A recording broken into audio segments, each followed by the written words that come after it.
Hi everyone, welcome back to one more mini vlog. ఈరోజైతే మీకు క్రిస్పీగా అండ్ టేస్టీగా జస్ట్ ఈజీగా చేసుకునే చికెన్ పకోడీ చూపించేస్తాను. చాలా టేస్టీగా ఉంటుంది. ముందుగా అయితే నేను హాఫ్ కేజీ చికెన్ తీసుకున్నాను. దాంట్లో 1 స్పూన్ దాకా సాల్ట్ అండ్ కొంచెం పసుపు అండ్ 2 స్పూన్స్ ఆఫ్ కారం అయితే ఎక్కువ ఉంటేనే ఇందులో టేస్ట్ ఉంటుంది కాబట్టి 2.5 స్పూన్స్ వేసుకున్నాము. అండ్ 2 స్పూన్స్ వరకు మనం అల్లం వెల్లిగడ్డ paste and 1 spoon or 1.5 spoon ధనియాల పొడి, 1 స్పూన్ గరం మసాలా, దాంతోపాటు శనగపిండి ఉంటుంది కదా, అది నియర్లీ 3 స్పూన్స్ వరకు వేసుకున్నాను. 3 స్పూన్స్ ఉండాలి. అండ్ దాంతోపాటు మనము ఒక బియ్యం పిండి 2 స్పూన్స్ తీసుకోవాలి. శనగపిండి 3 స్పూన్స్ తీసుకుంటే బియ్యం పిండి 2 స్పూన్స్ అలా తీసుకోవాలి.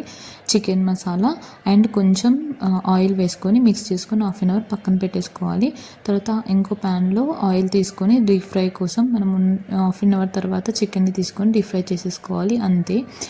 ఒక 2 మినిట్స్ 3 మినిట్స్లో మనకి చికెన్ బాగా ఉడికిపోతుంది. చాలా క్రిస్పీగా అండ్ టేస్టీగా వస్తుంది. మీరు ట్రై చేసి ఎలా ఉందో కమెంట్ చేయండి అండ్ సబ్స్క్రైబ్ చేయడం మాత్రం మర్చిపోద్దు. Thank you.